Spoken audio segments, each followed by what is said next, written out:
Hey friends, one of our favorite dinners is sloppy joes, but not like the normal sloppy joes, but like a lentil sloppy joes. I know it sounds a little bit weird, but bear with me. If you stick some like nice fried potatoes in there and some pickles and just some like quick pickled onions, like it really can be something awesome. And it is, and it's something I love to share with friends because it's so surprisingly good and satisfying.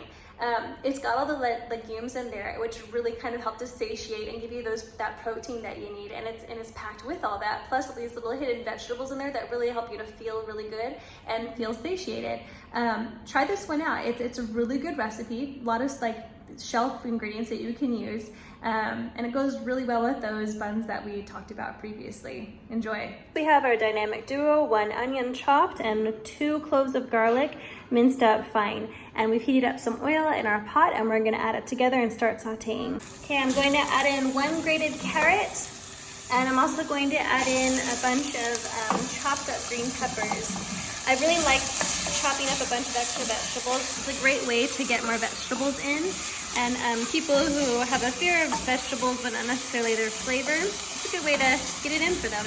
While I've got my sloppy joe mixture cooking over off to the side, I've also heated up a cast iron skillet with a bunch of olive oil, and I've diced up a bunch of potatoes because this makes a wonderful side or addition into your sandwich with your sloppy joes. So we're just gonna saute these and make sure they get nice and fried. Okay, while this is all getting kind of warm, we're gonna add in some of our seasoning. I'm gonna do 1 teaspoon of cinnamon. I'm gonna do 1 hefty teaspoon of chili mix powder, not your normal like red hot chili peppers like you get for like Indian cooking, the other type, the American kind of cowboy chili. And then we're gonna do 1 tablespoon of cumin. We're gonna make sure we get in our salt, and while we're at it, we'll saute our potatoes. And then we're just gonna stir everything up, make sure it gets nice and fragrant here in our vegetables and mixed in well. Okay, once this has been sitting for about a minute, we're going to add in our tomato paste and give this a stir around. Next, I'm going to add about 1 cup of water in here to kind of make sure everything cooks nice and evenly. Gives sometimes so it doesn't burn onto the pan. I'm going to put in about a tablespoon or less of honey, kind of to preference, and then just a little glug of some apple cider vinegar. That vinegar really helps to balance out the flavors somehow. You think, oh, acidic from the tomatoes, and why would you want to add more acidity? But it works. So we'll give that a second just to come to heat and to get all nice and warm and come back to it.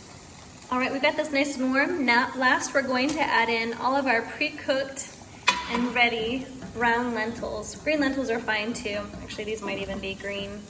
And we're just gonna let this all kind of sit together and melt together and get a little bit thickened up together.